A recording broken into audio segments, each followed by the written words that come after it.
Hello friends, कैसे हैं आप सब लोग। उम्मीद करता हूँ आप सब एकदम ठीक ठाक होंगे, बढ़िया होंगे, एंजॉय कर रहे होंगे। तो दोस्तों, आज मैं एक ऐसे टॉपिक को लेके मैं ये वीडियो लेकर आया हूँ जो कि वाकई में बहुत ही ज़्यादा चर्चा में है, था और शायद हमेशा रहेगा। टॉपिक है कि भाई इंग्लिश कैसे सीखी जाए, हम इंग्लिश कैसे बोलें। इसके पीछे आपको बहुत सारे रीज़न्स, बहुत सारे मेथड्स, बहुत सारे इस तरीके के सॉल्यूशंस मिल जाएंगे। आपने यूट्यूब पे वीडियोस भी पढ़े होंगे और कई जगह आपने बुक्स में भी पढ़ा होगा कैसे सीखनी है इंग्लिश। बहुत सारे तरीके आपको मिल जाएंगे इसके। आज मैं अपनी समझ से ये वीडियो लेकर आया हूँ जिसमें मैंने कोई लंबी चौड़ी बात नहीं की है। बहुत ही सिंपल मेथड्स में आपको बताऊँगा मैं कि एक्चुअली में आप इस लैंग्वेज को कैसे सीख सकते हैं। अब चूँकि मुझे भी इंग्लिश नहीं आती थी, मैंने भी बहुत स्ट्रगल किया। तो मैंने स्टूडेंट्स पर रिसर्च भी किया कि भाई इंग्लिश कैसे स्टूडेंट को सिखा सकते हैं, क्या स्टूडेंट के दिमाग में चलता है जब वो एक दूसरी लैंग्वेज को सीखते हैं। तो इन सारी चीज़ों को मिला के मैंने जो भी मेरा एक्सपीरियंस है उससे मैंने ये इन सारे मेथड्स को यहाँ पर आप लोगों के सामने मैं प्रेजेंट करूँगा। आप उसको एक बार ध्यान से समझिएगा और पूरी कोशिश करूँगा कि आप समझ पाएँ कि आखिर इस लैंग्वेज को कैसे सीखा जा सकता है। उससे पहले मैं आपको बता दूं कि जो भी एप्लीकेशंस के बारे में और जो भी यूट्यूब के वीडियोस के बारे में मैं जो बात करूंगा इस वीडियो में, उन सभी का मैंने लिंक नीचे डिस्क्रिप्शन बॉक्स में दिया हुआ है। वहां से आप डाउनलोड कर सकते हैं उन एप्लीकेशंस को गूगल प्ले स्टोर से। और वो जो वीडियोज़ हैं उनका लिंक मिल जाएगा आपको, तो वो वीडियोज़ आप सीधे यूट्यूब पर देख सकते हैं। पर्सनली बताऊं, मैं जो जो चीज़ें आपको इसमें बता रहा हूं, मैं खुद भी उन चीज़ों को फॉलो करता हूं, उन वीडियोज़ को देखता हूं, उन ऐप्स को यूज़ करता हूं। स्टूडेंट्स को, चूँकि स्टूडेंट्स को इंग्लिश सिखानी होती है तो खुद भी उन चीज़ों को देखना होता है, समझना होता है। और आज भी मेरा सीखने का सिलसिला जारी है, ऐसा नहीं है कि आई एम परफेक्ट। तो काफ़ी मेहनत लगी फ्रेंड्स इस वीडियो को बनाने में, और मैं चाहता हूँ आप एंड तक इस वीडियो को देखें, क्योंकि सबसे लास्ट में मैं जो मेथड बताऊँगा वो मेरा खुद का मेथड है। मतलब मैंने उसी मेथड से इंग्लिश सीखी है। तो मैं ये मानता हूँ कि अपने इस माहौल में वो मेथड एकदम फिट बैठता है। तो वो सबसे लास्ट में बताऊँगा। तो चलिए स्टार्ट करते हैं अभी। देखिए, इंग्लिश की अगर बात करें तो इंग्लिश या तो आपके लिए आपकी मातृभाषा हो सकती है या आपके लिए एक विदेशी भाषा हो सकती है। तो आप सभी को पता है इंग्लिश आपकी मातृभाषा नहीं है। सभी को पता है आपकी मदर टंग नहीं है इंग्लिश। आपकी मदर टंग क्या है? हिंदी है। अगर आप साउथ इंडियन है तो आपकी स्टेट की जो लैंग्वेज है वो हो सकती है आपकी मदर टंग वहाँ पर, है ना। आप जैसे पंजाब के हैं तो पंजाबी आपकी मदर टंग हो सकती है। तो हम बात कर रहे हैं कि मान लीजिए हमारी मदर टंग हिंदी है, ठीक है। मैं हिंदी मान के चलता हूँ कि आपकी मदर टंग हिंदी है, इंग्लिश तो नहीं है। इंग्लिश हमारे लिए क्या है? इंग्लिश हमारे लिए विदेशी भाषा है। तो ये विदेशी भाषा जो है ये ईजिली नहीं सीखी जा सकती, क्योंकि ये विदेशी भाषा है। वहाँ की भाषा है, यहाँ की नहीं है। यहाँ की भाषा क्या है हमारी? हम मान के चलते हैं हिंदी है, ठीक है। तो अगर अपनी मातृभाषा की बात की जाए, यानी अगर हिंदी की बात की जाए, तो बिना किसी अतिरिक्त प्रयास के आप इसे सीख पाएंगे। मतलब आपको हिंदी सीखने के लिए, आप याद करो, क्या बचपन में जब आप पैदा हुए, फिर आप 1 साल के, 2 साल के हुए, 3 साल के हुए, तो क्या आपको बुक्स पढ़ाई जा रही थी? क्या आपको ग्रामर सिखाई जा रही थी बेटा, कि हिंदी में व्याकरण सिखाई जा रही थी कि ऐसे बोलो हिंदी, ऐसे बोलो, वैसे बोलो? नहीं, आपको कोई रूल नहीं सिखाया गया।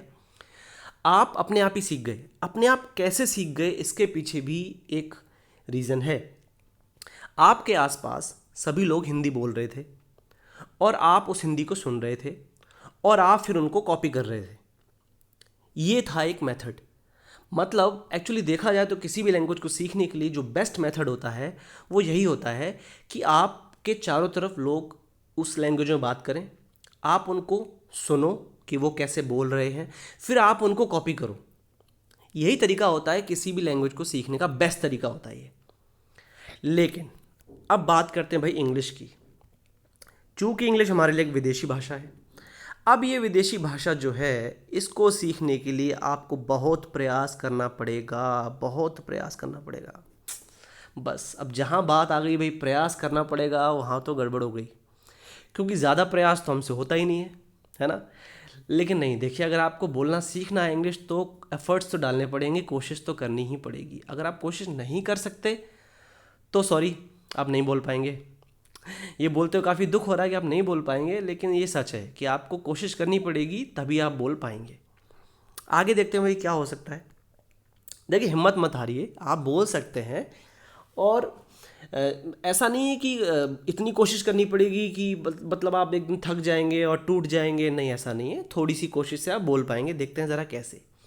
जैसे पहले मेथड की अगर बात करें, मैंने आपको बताया बेस्ट मेथड होता है कि आपके आसपास सभी इंग्लिश बोलते हों तो आपको अतिरिक्त प्रयास नहीं करना पड़ेगा इंग्लिश सीखने के लिए। मतलब आपके आसपास लोग इंग्लिश में बात कर रहे हैं, आप उनको सुन रहे हो, ठीक है, तो आप उनको कॉपी भी करोगे, है ना।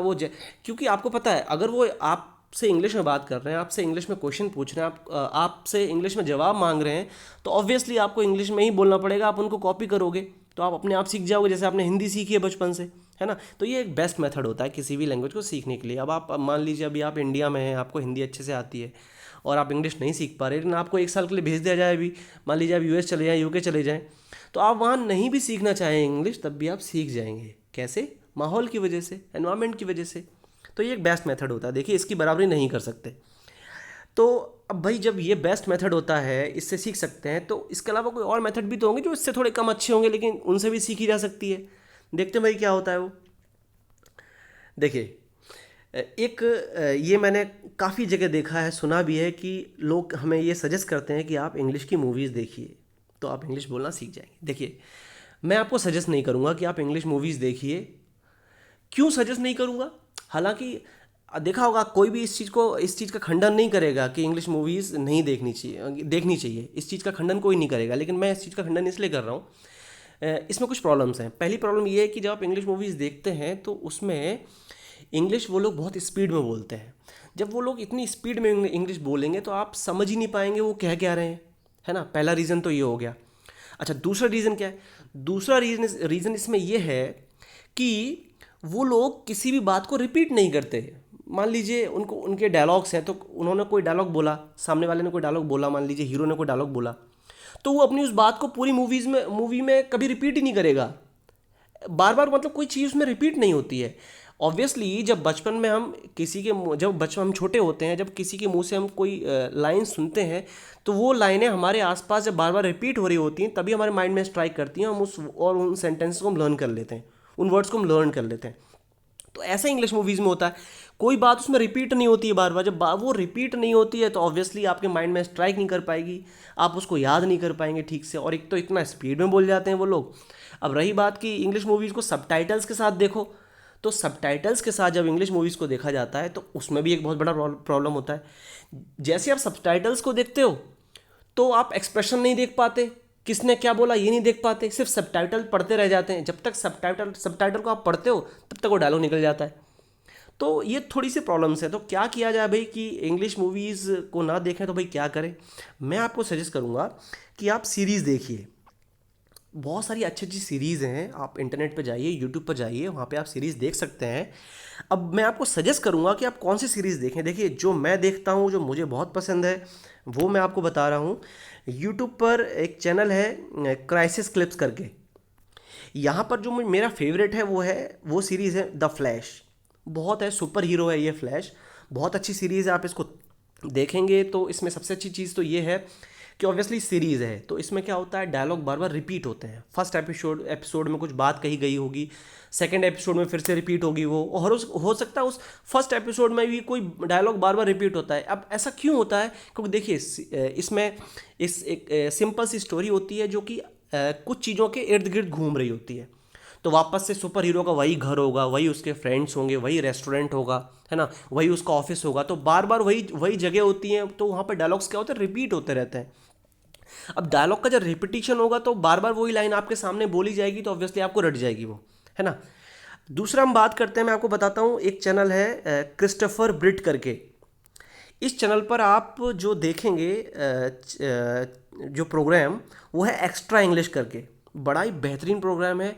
अब ये जो एक्स्ट्रा इंग्लिश करके जो प्रोग्राम है इस क्रिस्टोफर ब्रिट चैनल पर, ये एक्चुअली बनाया ही गया है कि आप इंग्लिश सीखें।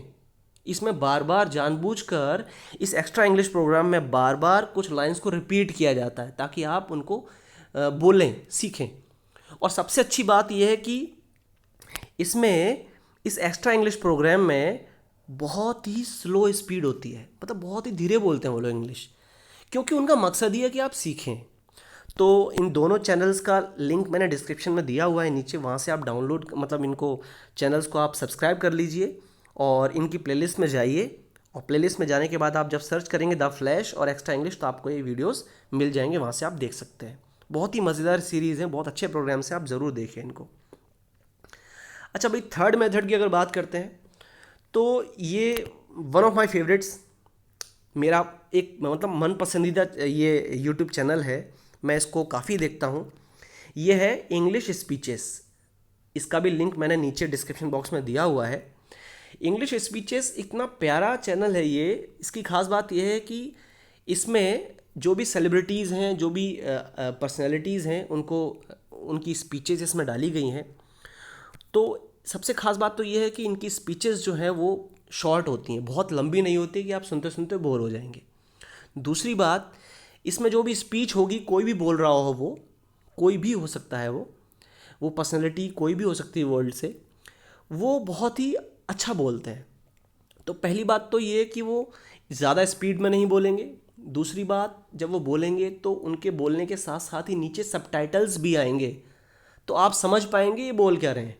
तीसरी बात, ये जब ये पर्सनैलिटीज़ इंग्लिश बोलेंगे तो इस तरीके से बोलेंगे कि आप समझ पाएंगे इनको, है ना। ज़्यादा स्पीड में नहीं बोलेंगे, अच्छे तरीके से बोलेंगे, आप समझ लेंगे अच्छे से। आपको करना क्या है, कुछ नहीं, बस आपको just listen to the speeches carefully. आपको सिर्फ और सिर्फ ध्यान से इन स्पीचेस को सुनना है कि वो बोल क्या रहे हैं। नीचे सबटाइटल आ रहे होंगे, आप उनको साथ साथ देखते जाइए, बस आपको इतना ही करना है, ये आपको रेगुलरली करना है। अच्छा भाई, फोर्थ मेथड देखते हैं क्या है, listen to the English songs. मैं आपको कहूँगा कि आप इंग्लिश के सॉन्ग्स सुनिए। अब अगर मैं सिर्फ इतना ही बोल दूं कि आपको इंग्लिश सॉन्ग सुनने हैं तो बात नहीं बनेगी, मैं इसमें कुछ ऐड करता हूं। मैं आपसे कहूँगा कि आप जो भी इंग्लिश सॉन्ग सुनना चाहते हैं, पहले तो आप सॉन्ग का सिलेक्शन करें कि आपको इंग्लिश का वो सॉन्ग जो है ना वो पसंद होना चाहिए। अगर आपको सॉन्ग पसंद है तो ही आप उसको सुनिए। अगर आपको वो इंग्लिश का सॉन्ग पसंद ही नहीं आ रहा है, आप उसको सुन रहे हैं, बोरिंग हो जाएगा। पहली बात तो ये। दूसरी बात कि जो भी इंग्लिश का सॉन्ग आप सुनना चाहते हैं, सबसे पहले आप उसके लिरिक्स को डाउनलोड करिए। गूगल पे आप डालेंगे उस सॉन्ग का नेम, उसकी लिरिक्स आ जाएगी। उस लिरिक्स को आप अपने मोबाइल में कहीं पर नोटपैड में सेव कर लीजिए, है ना। अब उस सॉन्ग को डाउनलोड कर लीजिए, अब उस सॉन्ग को चला दीजिए और अपने सामने उस लिरिक्स को खोल कर रखिए। अब आप ये देखिए कि उस सॉन्ग में जो गाना गाया जा रहा है, जो भी सॉन्ग चल रहा है, उसकी लिरिक्स क्या है सामने। तो कई बार क्या होता है, मतलब मोस्टली होता ही क्या, इंग्लिश हमारी लैंग्वेज नहीं है तो वो जो भी गाएगा वो समझ में नहीं आएगा। लेकिन चूंकि आपके सामने लिरिक्स खुला हुआ है तो वो जो भी गा रहा होगा आप सामने पढ़ पा रहे होंगे उसको, तो आपकी समझ में आएगा ये क्या गा रहा है। 3-4 बार अगर आप ऐसा करेंगे तो उसके बाद आपको फिर लिरिक्स देखना नहीं पड़ेगा, फिर आप केवल सॉन्ग को सुनेंगे और समझ पा रहे होंगे क्या बोलना चाह रहा है। और सबसे अच्छी चीज़ तो मैं आपको ये कहूँगा कि आप उस लिरिक्स को लर्न कर लीजिए। जैसे कि मैं कुछ इंग्लिश सॉन्ग सुनता हूँ तो मैं उनको लर्न कर लेता हूँ। तो लर्न करने से क्या होता है कि एक तो आपने सॉन्ग को लर्न किया तो आपने उस स्ट्रक्चर को लर्न कर लिया, उस इंग्लिश के स्ट्रक्चर को लर्न कर लिया, है ना। तो भाषा क्या है, भाषा वही तो है जो हमको याद हो गया। अब याद हो गया तो हमारे मुंह से अपने आप निकलेगा वो। और जब आप बना बना के बोलोगे तो अटक अटक के बोलोगे, तो ऑब्वियसली हमको याद करना है। जब तक आप याद नहीं करोगे लैंग्वेज को, आप उसको फ्लुएंटली नहीं बोल पाओगे। जैसे देखिए, You're the light, you're the night, you're the color of my blood, you're the cure, you're the pain, you're the only thing I wanna touch। तो देखिए, अब ये सॉन्ग क्या है, बहुत प्यारा सॉन्ग है, मुझे बहुत अच्छा लगता है, मैंने इसको लर्न कर लिया। अब वो सिंगर जब भी इस सॉन्ग को गाती है तो मैं उसके साथ साथ गाता हूँ, तो इससे मेरा जो इंग्लिश का जो स्ट्रक्चर है वो मेरे माइंड में एकदम रट गया मुझे, है ना। तो आप ये काम करिए ज़रूर, इससे आपको बहुत फ़ायदा मिलेगा। अच्छा, नंबर 5th मेथड देखते हैं क्या है, रीड इंग्लिश स्टोरीज़। देखिए, मैं आपको सजेस्ट करूँगा कि आप इंग्लिश की स्टोरीज़ पढ़ें। अब देखिए, अगर मैं सिर्फ इतना बोल दूँ कि इंग्लिश की स्टोरीज़ पढ़ें तो बात नहीं बनेगी। मैं आपको बताऊँगा कहाँ से पढ़ना है। देखिए, जो भी एप्लीकेशन है इंग्लिश स्टोरीज़ को पढ़ने के लिए, उसका लिंक मैंने नीचे डिस्क्रिप्शन बॉक्स में दिया हुआ है, वहाँ से आप उसको डाउनलोड कर लीजिए गूगल प्ले स्टोर से, और उसके बाद फिर वहाँ से आप स्टोरीज़ को पढ़ सकते हैं। अब आपको करना क्या है, आप जो भी स्टोरी पढ़ेंगे उस एप्लीकेशन से, आप अपने साथ में एक नोटबुक रखिए। उस स्टोरी को पढ़ते टाइम कुछ वर्ड्स आएंगे, हालांकि जो भी स्टोरीज़ आप पढ़ोगे वो बहुत इजी होंगी, हालांकि वो स्टोरीज बच्चों के लिए है, बट इंग्लिश में है और आप इंग्लिश सीख रहे हैं, तो इससे फ़र्क नहीं पड़ता कि वो बच्चों के लिए बड़ों के लिए, आप इंग्लिश सीख रहे हैं तो आपको उसको स्टोरीज़ को पढ़ना पड़ेगा और समझना पड़ेगा। अपने साथ एक नोटबुक रखिए, जो भी मीनिंग आपको नहीं आता है उस नोटबुक में उसे नोट कर लीजिए, है ना। और डिक्शनरी कौन सी यूज़ करें, तो भाई मैंने आपको डिक्शनरी का लिंक भी जो है वो नीचे डिस्क्रिप्शन बॉक्स में दिया हुआ है, वहाँ से वो डिक्शनरी डाउनलोड कर सकते हैं। मेरी फेवरेट डिक्शनरी है, मैं उसको यूज़ करता हूँ। उस जो भी आपको मीनिंग नहीं आ रहा है उसको डिक्शनरी में डालिए, तुरंत उसका मीनिंग देखिए, अपनी नोटबुक में उसको लिखिए, और फिर उस वर्ड को आप अपनी आम बोलचाल में अपने पूरे दिन में कभी ना कभी उस वर्ड को यूज़ करिए आप, क्योंकि जब तक आप वर्ड यूज़ नहीं करेंगे वो वर्ड आपकी मेमोरी में नहीं बैठेगा। तो स्टोरीज़ को आप पढ़िए और उसमें जो मीनिंग्स आपको नहीं आते उनको आप नोटबुक में लिख कर लर्न ज़रूर करिए और उसको आम बोलचाल में यूज़ करिए, है ना। ये आपको करना है। नंबर 5। नंबर 6 पे आते हैं भाई, और क्या कर सकते हैं आप। देखिए ये भी मेरा एक फेवरेट है। देखिए ये जो न्यूज़ है, सभी देखिए सभी को न्यूज़ पढ़ना पसंद नहीं होता, लेकिन मान लीजिए अगर आपको कोई 60 वर्ड्स में न्यूज़ प्रोवाइड कर रहा है, मात्र 60 वर्ड्स में, है ना। मतलब मोबाइल की स्क्रीन में आपके आधी स्क्रीन में आपके मोबाइल की आधी स्क्रीन में न्यूज़ आ जाएगी, बस इतनी स्क्रीन में। तो बताइए कोई कोई मुश्किल बात तो नहीं है उसको पढ़ना। तो ये एक एप्लीकेशन है, इसका नाम है इन शॉर्ट्स। बड़ी ही प्यारी एप्लीकेशन है। ये क्या करती है, ये आपको नोटिफिकेशन आता रहेगा आपके नोटिफिकेशन बार में, पूरे दिन में कभी ना कभी न्यूज़ आती रहेगी। इसमें इंग्लिश की न्यूज़ होती है, छोटी न्यूज़ होती है, मात्र 60-50 वर्ड्स की न्यूज़ होती है। इसको आप इंस्टॉल कर लीजिए इस ऐप को। इसका भी मैंने नीचे डिस्क्रिप्शन बॉक्स में लिंक दिया हुआ है, वहाँ से आप डाउनलोड कर सकते हैं। बहुत ही अच्छी एप्लीकेशन है। इसको आप जब आप इसमें न्यूज़ पढ़ेंगे तो सबसे अच्छी बात यह है कि आपके यहाँ से वोकेबलरी अच्छी होगी। जो भी मीनिंग आपको नहीं आता आप तुरंत उसको डिक्शनरी में देखेंगे और अपनी नोटबुक में नोट करेंगे। और दूसरी बात ये है कि आप डेली डेली मतलब पूरे दिन में कई न्यूज़ आ जाती हैं, एक तो वो बार बार आप उस न्यूज़ को पढ़ोगे तो वोकेबलरी स्ट्रांग होगी और इस सेंटेंस के स्ट्रक्चर सीखेंगे आप, है ना, इंग्लिश के टच में रहेंगे, है ना। तो ये बहुत अच्छी एप्लीकेशन है, आप प्लीज़ इसको डाउनलोड करिए, ये आपको बहुत हेल्प करेगी। आगे देख लेते भाई क्या है। चलिए भाई, ये वो मेथड है, लास्ट में आखिरकार आ ही गए हम। ये वो मेथड है जो कि जिससे कि मैं इंग्लिश सीखा हूँ। देखिए दिस इज़ ट्रांसलेशन मेथड, मतलब इंग्लिश को हिंदी में ट्रांसलेट करना, सॉरी हिंदी को इंग्लिश में ट्रांसलेट करना और इंग्लिश को हिंदी में ट्रांसलेट करना। मतलब ये जो ट्रांसलेशन होती है, ये देखा जाए तो आप ये कहोगे कि भाई ये तो हम बचपन से सीख रहे हैं, स्कूल्स में भी ट्रांसलेशन सिखाते हैं। और हिंदी मीडियम स्कूल्स की अगर बात की जाए तो हिंदी मीडियम में तो ट्रांसलेशन बचपन से ही चला आ रहा है, तो फिर वो लोग इंग्लिश क्यों नहीं बोल पा रहे। देखिए अगर मैं कहूँ कि सिर्फ ट्रांसलेशन मेथड से आप इंग्लिश बोलना सीख जाएंगे तो ये बात, इसमें आधा सच है। इसका पूरा सच ये है कि ट्रांसलेशन मेथड से आप इंग्लिश तब सीख पाएंगे जब आप अपने ट्रांसलेशन रेट को फास्ट करें। मतलब आप इंग्लिश से हिंदी और हिंदी से इंग्लिश को बहुत ही स्पीड से ट्रांसलेट कर लें, तब आप ट्रांसलेशन मेथड से इंग्लिश सीख सकते हैं।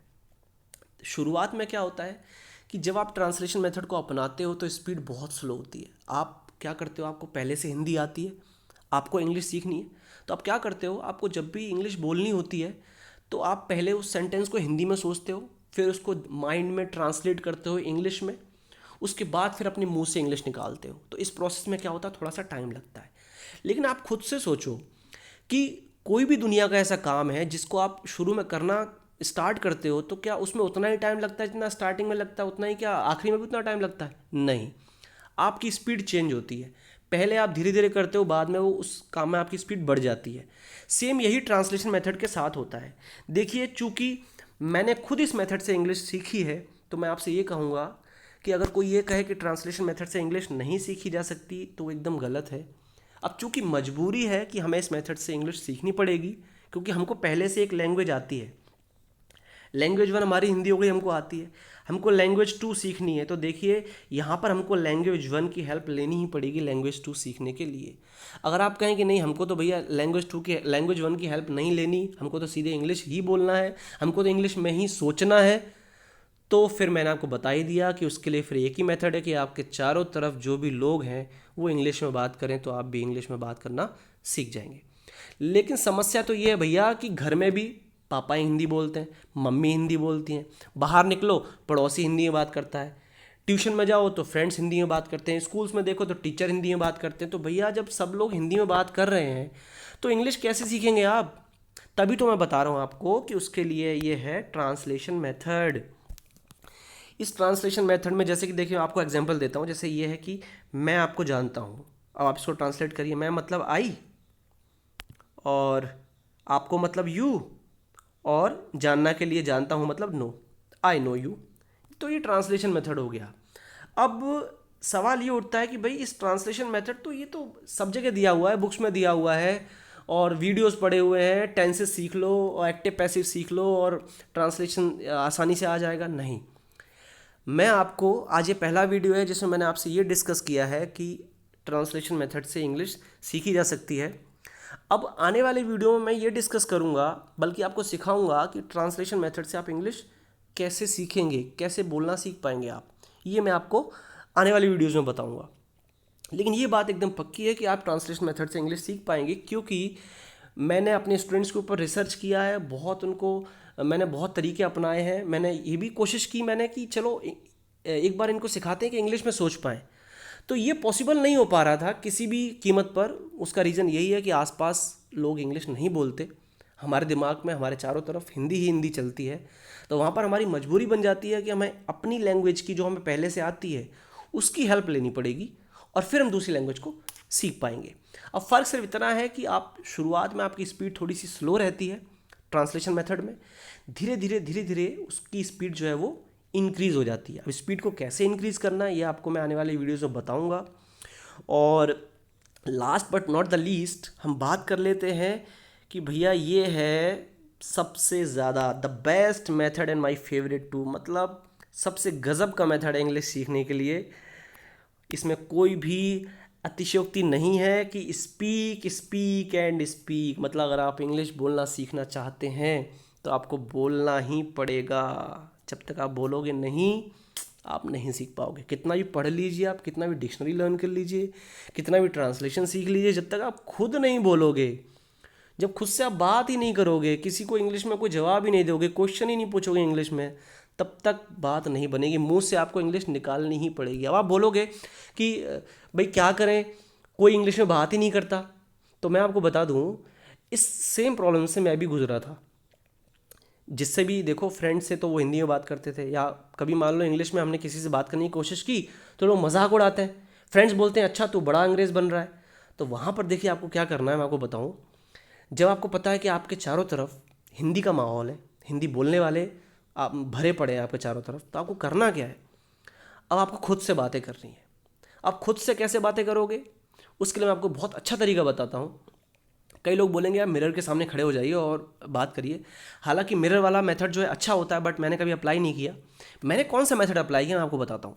ये one of the best methods है, जिसको अगर आप यूज़ करोगे तो आपको ज़रूर फ़ायदा होगा।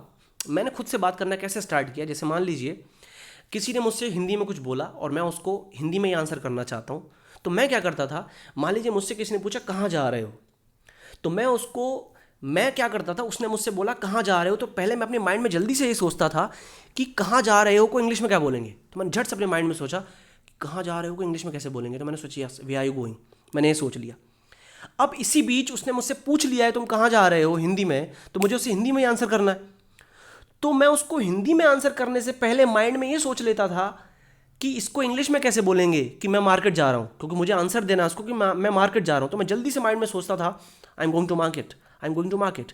ये मैंने माइंड में सोच लिया अपने, लेकिन मुझे आंसर उसको हिंदी में ही करना है। तो कहने का मतलब ये है कि उसने जो मुझसे पूछा उसको भी मैंने अपने माइंड में ट्रांसलेट किया, और जो मुझे उसे आंसर देना है उससे भी मैंने अपने माइंड में ट्रांसलेट किया। और साथ ही साथ मैंने और एक चीज़ और की जो मैं आपको बता दूं, लिपसिंग, मतलब बड़बड़ाना, धीरे धीरे बुदबुदाना। मतलब आप धीरे धीरे जो भी आप माइंड में आपने ट्रांसलेट किया है ना, उसको धीरे धीरे आप अपने लिपसिंग करो, उसको धीरे धीरे बोलो भी। अगर आप बोलोगे नहीं, सिर्फ माइंड में ट्रांसलेट करोगे, तो आप नहीं बोल पाओगे। जब बोलने की बारी आएगी ना, तो आप अटक जाओगे, क्योंकि आपने ट्रांसलेट सिर्फ माइंड में किया है। माइंड की स्पीड लिप्स के स्पीड से ज़्यादा होती है, तो माइंड में तो आप बहुत जल्दी ट्रांसलेट कर लोगे, लेकिन जब बोलने की बारी आएगी तो आप नहीं बोल पाओगे। तो ये एक बहुत अच्छी चीज़ है। तो आने वाली वीडियोस में मैं डिस्कस करूँगा और भी कई चीज़ों को कि कैसे ट्रांसलेट किया जाए। तो हम बेसिकली हम लोग बात करेंगे ट्रांसलेशन मेथड पे। मैं आपको सिखाऊंगा ट्रांसलेशन मेथड से इंग्लिश कैसे सीखी जाए। तो आपको ये वीडियो कैसा लगा प्लीज़ मुझे ज़रूर बताइएगा, ताकि मैं जान पाऊँ कि मेरे व्यूअर्स को एक्चुअली में प्रॉब्लम कहाँ आ रही है और वो उनको क्या चीज़ पसंद है क्या पसंद नहीं है। आप मुझे प्लीज़ ज़रूर बताइएगा और वीडियो को शेयर ज़रूर करिएगा। और जो भी मैंने इन मेथड्स के बारे में आपसे बात की इस वीडियो में, मैंने बहुत मेहनत की इनके ऊपर, काफ़ी रिसर्च की है, तब जाकर कंक्लूड किया है कि क्या बेस्ट मेथड हो सकता है सीखने का। तो फ्रेंड्स, आज के लिए सिर्फ इतना ही। मिलता हूँ आपसे नेक्स्ट वीडियो में। Thank you very much.